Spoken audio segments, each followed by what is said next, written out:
너희가 비판하는 그 비판으로 너희가 비판을 받을 것이요 너희가 헤아리는 그 헤아림으로 너희가 헤아림을 받을 것이니라.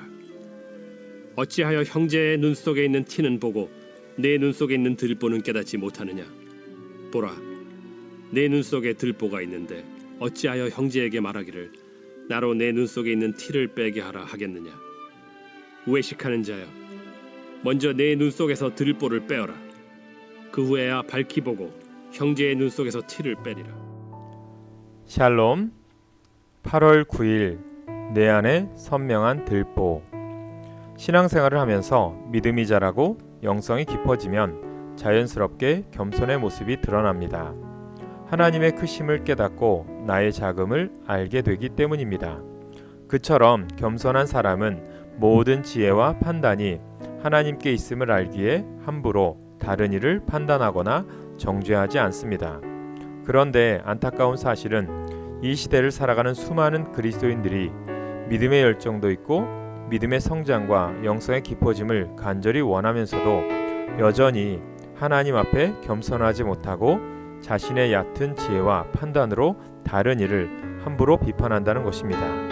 이유가 무엇일까요? 오늘 본문은 그 이유를 두 가지로 설명합니다.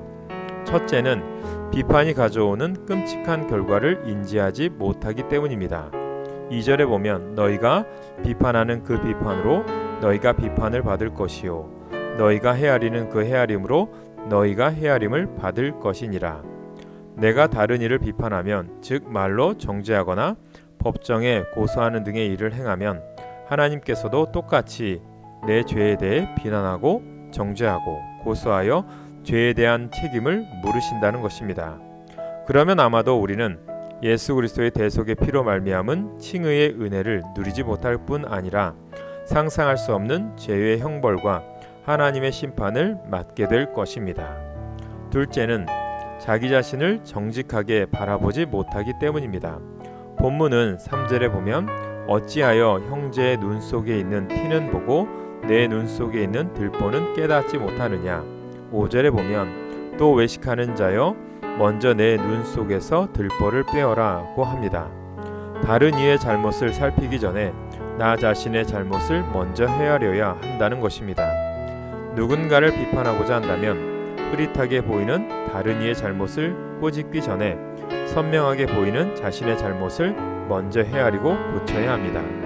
그러면 아마도 자신의 잘못과 과오를 헤아리기에 바빠서 다른 이를 비판하거나 비난하는 일은 없어질 것입니다.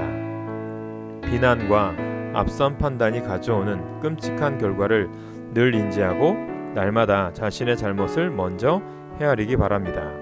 함부로 다른 이를 정죄하는 죄를 범하지 않는 우리 모두가 되길 소망합니다.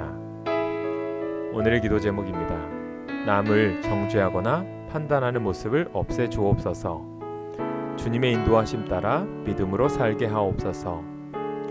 교회에 주님의 동역자와 일꾼을 보내시고 부흥케 하옵소서.